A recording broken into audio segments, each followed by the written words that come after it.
Hello and welcome to the AdTech Heroes podcast. In today's episode, we are going to talk about innovation in media, and I'm delighted to be joined by Caroline Moffat.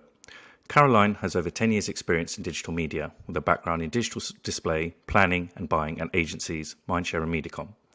She moved over to the digital data and tech team over at Starcom, and only last year joined NextTech now at Publicis Media as innovation director. Hi Caroline, great to have you here today. It'd be great to just kickstart and understand your role a bit more at Publicis. Yeah, of course. Thank you for having me.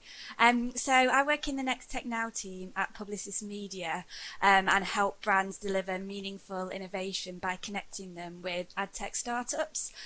So when I talk about meaningful innovation, it's all about ensuring that what we do adds value to clients to help them solve their business challenges.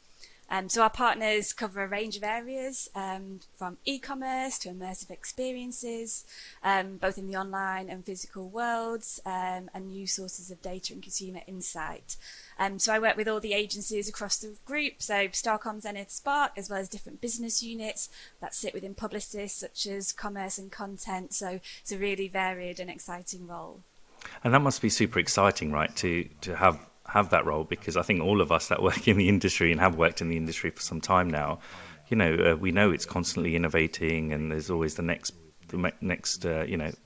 amazing thing. So how is that then? How is your kind of like day to day? Is it always kind of talking to new innovations or working on existing ones and adapting them?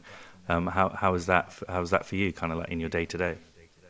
Yeah, so it's a bit of a mix really. So at NextTech Now, we have a list of partners that we work with. So some we've worked with for a long time now, and they've kind of constantly evolved and developed their offering as kind of consumer behaviour has changed and kind of client needs. But we're also on the lookout for new partners as well when new technologies arise. So it's very varied because we also use, I guess, partner technology perhaps in a different way to they envisaged, because we're much closer to clients and brands and things, so we can spot opportunities in their tech which they might not have realised early on, so that's always nice to do as well.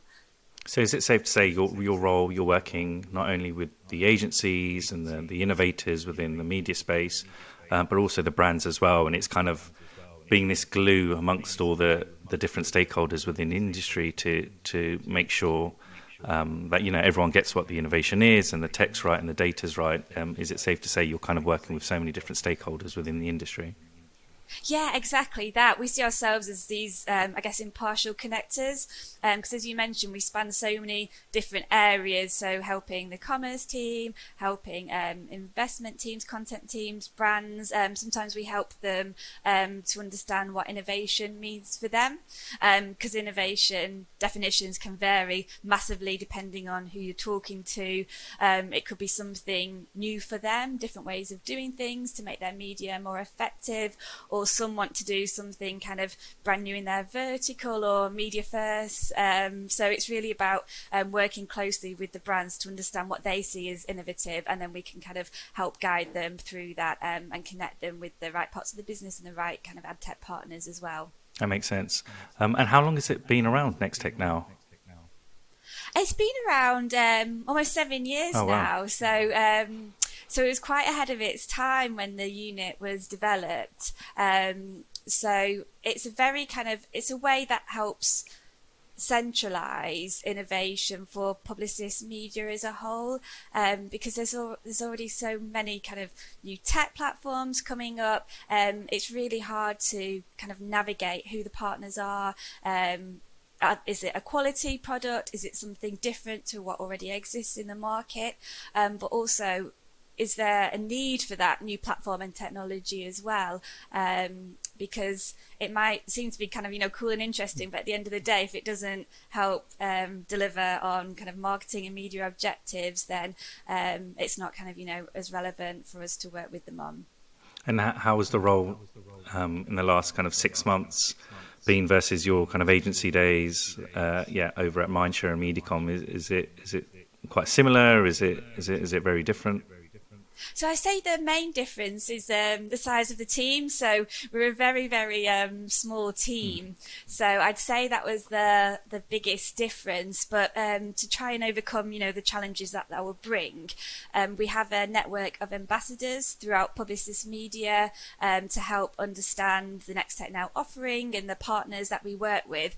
So then when kind of like new briefs come in from clients, they can straight away spot an opportunity that a NextTech Now partner could help with, and then so we work kind of closely with them as well. Otherwise, it'd be so difficult for us to, be in so many different places at once. So that's kind of quite a nice balance, I think, between moving from kind of like such like large teams and agencies over to NextTech Now. And how would the media agencies within Publicis work with your team? Is it for advice? Is it for client? Something the client wants, whether it's innovation in digital or CTV or data, will they then come to you and you'd make your recommendations? Yeah, exactly. So there's two main ways that we work with brands. So one is often on a campaign by campaign basis or project basis. So different people in the agency come to us with like a challenge they have. They might already have an idea in their mind, like they want a certain type of tech partner such as AR, or it could just simply be how can we help solve this client's challenge? Do you have any partners that could kind of help do that? So we kind of put recommendations and a list together, and then we help also manage the operational side of things as well with these new partners. So that's one way we work with them. Another way would be on a more kind of consultative level. So going back to what I mentioned before, kind of understanding what innovation looks like for a brand, working with them to deliver a framework and maybe a test and learn structure, which might run over a year, or it could be something like an inspiration event, or we've ran some in the past which have been really fun, is like a Dragon's Den style pitching event where different partners pitch for campaigns to use some of the innovation pot that the brand sets aside. So it's really varied, and we're always here for advice as well on kind of any kind of new topics. I got asked a question about NFTs earlier this morning, for example. So yeah, we work with them in kind of lots of different ways. And just on that point about NFTs, how are you keeping on top of all these latest innovations? Is there like a go-to place, or is it just a lot of research online? Events, I'm sure, have been a lot more difficult in the last 2 years. All of them are probably been virtual, right? Yeah. How are you keeping on top of all the latest innovations? So it's probably a mixture of all of them. So there's so much, I guess, out there. You could kind of read things endlessly. I listen to a lot of podcasts. There's certain people who I follow on LinkedIn who I find are really valuable. I spend a lot more time on LinkedIn these days than I used to, because I find that's a good way to discover things and different points of views on these new technologies, because quite often there's very opposing views. So it's good to understand, the pros and cons and kind of the balances. But we did actually managed to go to some events and conferences. Went to a Future of Gaming event last year, and we met a potential new NextTech Now partner doing gaming audio, which was really exciting, and also internal expertise as well, because we're very lucky in the business to have so many different kind of departments, from kind of like content to insights, investment, commerce, and things like that. So we quite often discuss things together to kind of make the most of people's expertise and kind of build on that as well. And the question on the industry, and do you think as an industry we encourage innovation? Whether you want to look at it from the client side or the agency side, do you think we're always encouraging innovation? Yes, definitely. I don't think there's a brand I've ever worked with that hasn't asked for innovation.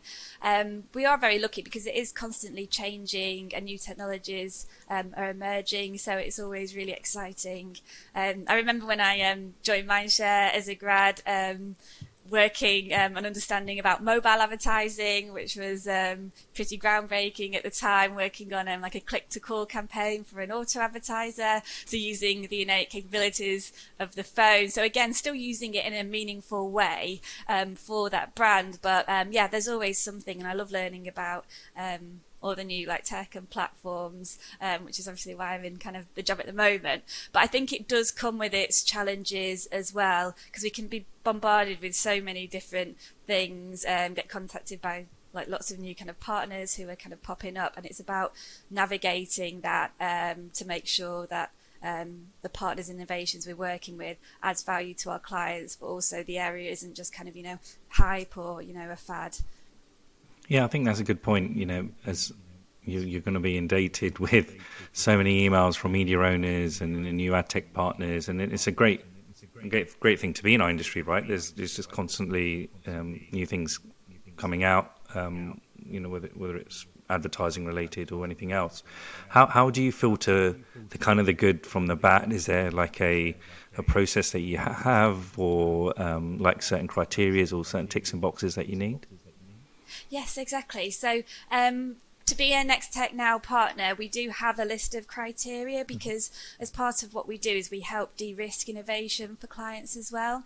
So they've got to have, for example, a certain amount of funding, quality leadership. They've got to have kind of like at least one case study. But as well as kind of this criteria that we have, we also run vetting sessions with experts within the business. So say, for example, it's a new commerce platform. We work with the teams internally, so they can ask, maybe the technical or, the difficult questions that I might not have the knowledge on, but also to ensure that there is a need for that product as well, and whether that the USPs stand up. So it's really important that we make sure the partners we work with do deliver a quality product. And in your experience, do you find certain kind of brands or certain verticals are pushing more for innovation than other, or certain sectors, like autos or finance or CPG, travel, fashion, etc., or are you seeing it across the board? We do. I think we do see it across the board, but some verticals, such as luxury goods, they've had more of a focus in learning about kind of gaming and things like that. So they've kind of, gone into that quite early on and tested lots of different opportunities and elements in that space. So one example would be one of our clients, Puig, who own luxury fragrances such as Paco Rabanne. Where is it now? So it was about, I think it might have been 2 years ago now. They got in the gaming space quite early, because what they wanted to do was they wanted to create relevance of Paco Rabanne Invictus for Gen Z men. So they used an in-game advertising partner, BizStack, to programmatically target advertising to celebrate winning moments within the games, to build that association between success that the audience really crave. So it was a really nice way of using a new technology and making sure it integrated and was aligned with their comms and to reach their audience in a new way, and it worked really well for them and delivered a huge year-on-year increase in sales. So we've seen others, I think, such as Balenciaga going to Roblox with custom kind of avatar clothing and things like that. So we've definitely seen the luxury goods embrace that kind of gaming environment. And just on gaming, it's been around for a few years now, but do you think it's really starting to scale out in terms of the activations from advertisers? We know with advertising in games, there's just tons and tons of reach, right?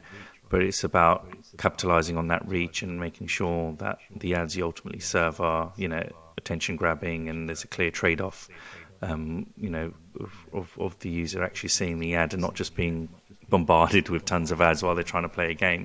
So I think my question is, how do you find your sweet spot there, and how have you found the gaming industry kind of develop in the advertising landscape? Yeah, so I think it's definitely developed a lot more quickly over the past couple of years. So I guess partly driven by the pandemic, more and more consumers are spending more and more time in gaming environments, be it a new audience going into that, or just the people who gamed before, they're just spending more time in that world, I guess, to engage and kind of, connect with other people. So the gaming kind of advertising industry is really kind of, capitalizing on that as well, and new opportunities are rising all the time. And there are different partners as well. So you made the point that how do you ensure that it's not too cluttered? So there are certain partners where there's only ever kind of, one ad in view at a time. It's got to have been in view for, a certain number of seconds, because if you think about how much people move in a game, it's not like, on your mobile screen or laptop screen. You've really got to ensure it's seen. And it's great that they're thinking about things like this, as well as integrating with viewability tech providers as well, and also running things like attention studies to understand the effect of the advertising, because it is kind of a new area for many brands. So we really need to understand whether it does work and whether it is effective for them. There's no point testing it if you don't know, kind of whether it works and things. So it's really good that that framework is being put in place at the moment. And is that a question that you ask these companies that bring out new innovations to NextTech now? Are you saying what is measurable? Who are you working with? How can we prove that your viewability is as strong as you say it is, or clicks or downloads or whatever the metric might be? Is that very important for you guys to make sure that the measurement's in place? Yeah, definitely, because that's what brands want to see as well. Otherwise, you test something that's new and innovative, but then you wouldn't do it again because you didn't know whether it worked or not, and then you move on to the next thing. So for us, it's definitely important that you can measure it in a way that does link up to your objectives and KPIs. So hopefully, if it is successful, you learn what parts are, what parts aren't, and then you can continue to build on that activity, and potentially at some point it might become a core part of your campaign, business as usual, rather than that new kind of innovative kind of testing element of the plan. Yeah. And what role do technologies play in this? The reason I ask is, so I worked in audio at Spotify many years ago, and I remember back then Google as a DSP was not interested in audio until it was $1 billion opportunity, and obviously, fast forward to now, we know it's a multi-billion-dollar opportunity, and you can run audio ads in DV360 and work across their platform. So I think technologies need to also embrace the innovations, right? And again, is it a kind of like chicken and the egg scenario where you need to prove concept before the technologies, whether it's the DSPs, the SSPs, and the viewability vendors like your Moats, your Double Verifies, etc. When are they getting involved, and how important is it that they do get involved from the start? Yeah, it's a really good question. I think it depends on what the brand is as well. So some brands have got a very strict set of criteria, and that they won't run any activity, if you can't kind of, tick all those boxes. Whereas some are a bit more open to change. Quite often, some brands want to run, most things programmatically, but if you're not able to, and there's something that's new which could benefit the brand, they're quite often tested, kind of direct buys and on their own, to prove kind of the concept, as you say. So the more that's done, and then if it is successful and then more campaigns are run that way, that's when the likes of Google take notice, and that's when they I suppose develop and add to their product as well, because they can see that there's appetite there. But yeah, it's really hard to find the balance, I think, between them both. Definitely. And I think that there needs to be that obviously the opportunity and the upside for the tech companies, as well as not only for the companies innovating as well. Obviously, the last 2 years have been very difficult for a lot of people, and but in hindsight, you could say there has been innovation amongst the kind of chaos. Do you feel in the last 2 years there has been innovation within the industry, and has it differed from previous years? Yeah, definitely. Because there was such kind of, a shift in consumer behaviour, which was brought about by the pandemic. So we've especially seen e-commerce accelerate in this area, and brands which weren't previously looking at this space or selling direct to consumer have kind of gone into this area. So some elements such as digital sampling have grown a lot because people aren't going in store as much. So it's kind of how do we find different ways to sample to consumers? Because sometimes, like, you know, when you're at a train station, you get offered free water or things like that. That was a huge way to drive reach to sample your products. So they've had to look at other methods to do that. So digital sampling was a really nice way, which would also let you be, I guess, more targeted towards your audience. So if you add that layer on, it can be a bit more bespoke rather than someone just kind of, you know, walking past. So that's really grown. And things such as virtual try-ons, so you can't try your lipstick on in store, so you can obviously do it at home using AR filters and things like that, as well as shoppable media elements, so helping people easily purchase goods online, rather than making the journey, I guess, too convoluted and then they kind of, you know, give up. So there are quite a few areas we've noticed in e-commerce which have become quite popular, as well as gaming, which I mentioned earlier. And do you think that will continue into this year? Have you already seen the signs for that? Like, you know, the innovations in gaming, AR, VR, e-commerce this year. Is that what you're seeing? Is there any kind of early predictions for you where this year will take us?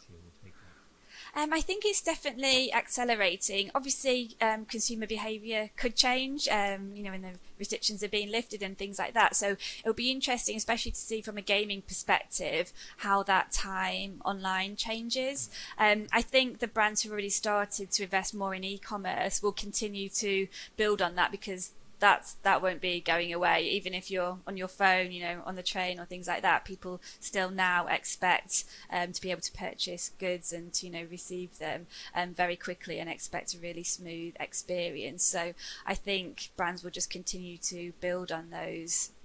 And also it's a way of them understanding more about their audience as well, by selling like direct to consumer. So rather than relying on retailers to share kind of information such as audience insights and sales, it's becoming more important to understand the audience themselves and collect that first party data. Yeah, that makes sense. And in terms of your team and the clients that you work across, how important is programmatic, and are all of the solutions that you're kind of throwing their way? Does it matter if it's a direct managed campaign? Does it matter if it's programmatic? Kind of what percentage are you seeing a lot of these activations run programmatically now? I'd say most of ours, our partners, run direct rather than programmatic, because we're still at the early stages with most tech providers. So they're not necessarily able to be kind of bought programmatically or set up that way, because we run a lot of bespoke projects, which wouldn't really be aligned to the programmatic way of buying things. Although we do have some partners that are shifting in that area. And also we have some kind of tech and platforms which can be integrated with programmatic platforms such as Meta or kind of Google. So it is a real mix, but I'd say the majority were kind of like direct buys at the moment. Okay, definitely. It usually starts that way, doesn't it? I think from my experience and my career, you know, you first of all you try and test things out on direct. Is a reservation, less risk on the media owner side and the brand side, and then as the technologies like we've talked about just now, they develop and can house all the different creatives or the data, and then programmatic comes kind of further down the line. So definitely, I think within the innovation space, and it'd be interesting to see how that develops into more programmatic buying.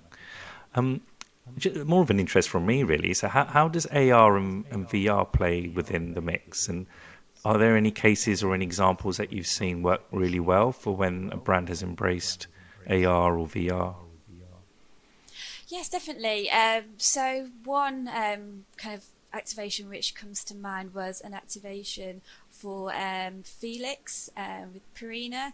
So they had this huge experiential campaign in Waterloo, and it was a really nice way of kind of playing with Felix, but it's like, how do we drive scale and how do we bring kind of Felix in people's homes? So off the back of that, they built an AR filter. We ran a bit of an AR workshop with them to understand the best provider for them.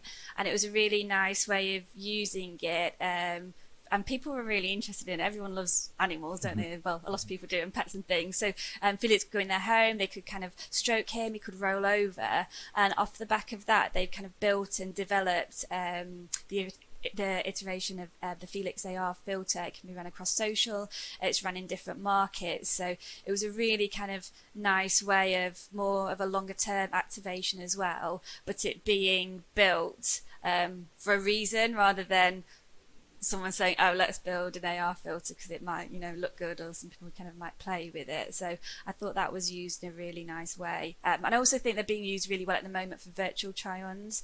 It's really, if you've got different shades to choose from, you can see what suits you best and then go off to purchase it. So anyway, I think it kind of adds utility, or is something that the audience are interested in engaging with and having a bit of fun, is a good use of AR. Yeah, you don't really want to force it, right? You don't want to use AR or VR, just like you wouldn't want to use any other, advertising medium for the sake of it. You want it to look natural, and otherwise the consumer would, I'm assuming, as consumers, we kind of see straight away that it's kind of like a gimmick. Yes, exactly. And in terms of connected TV then, is that within your space as well, and can we even call that an innovation now? It's been around for a few years, or are you seeing innovation also being applied in the connected TV space? Yeah, so we don't have as many partners that work in the connected TV space. It is one of the areas of focus for us next year, working with our dynamic creative team as well. But it's so fragmented at the moment. It's difficult to find a technology or a partner where you could run kind of scalable activity across. So it's something that we haven't really kind of cracked as of yet. And talking about scale, you mentioned Meta. How much time have you put your kind of research time into the Metaverse, and is it the next big innovation like everyone's talking about? And do you think it will be as big as everyone thinks? Yeah, so I've been spending a lot of time kind of like reading about the Metaverse. It might be a great place to start off with what it is for some of our listeners that have heard of it but don't really know what it is. Yeah, exactly. So the Metaverse, I don't think it really exists yet. It's a fictional concept from a book called Snow Crash, which was published in the early 90s. So the idea was that people could move fluidly between the real and virtual world. This future state doesn't exist yet, but I think people have kind of picked it up and used it as a term to describe the next evolution of the internet. I guess in its simplest form, it's kind of where social and gaming collide. So a lot of the foundations have been built on kind of gaming and gaming environments, but those places are becoming more social now. So you don't necessarily have to be kind of, playing a game. It's where people go to kind of hang out, speak to their friends. So it's a really interesting development to kind of understand and watch at the moment, because it will be changing a lot, and the infrastructure as well needs to be developed too. So people are purchasing kind of like avatar skins, clothing, kind of weapons, things like that. So they are buying kind of virtual goods, but the infrastructure isn't quite there yet, and for them to be able to take something from one platform or one game to another, that doesn't really exist. I don't know whether it ever will. It might be a case that you kind of got the centralized games that are kind of like walled gardens, and there might also be other worlds that you can if you buy a pair of trainers in one place, you can take it into another. You could maybe have it in your social profile, that type of thing. So it is a very interesting space. There's a lot of kind of, I guess, buzz and hype around it at the moment. But I think it will be a really interesting, exciting development.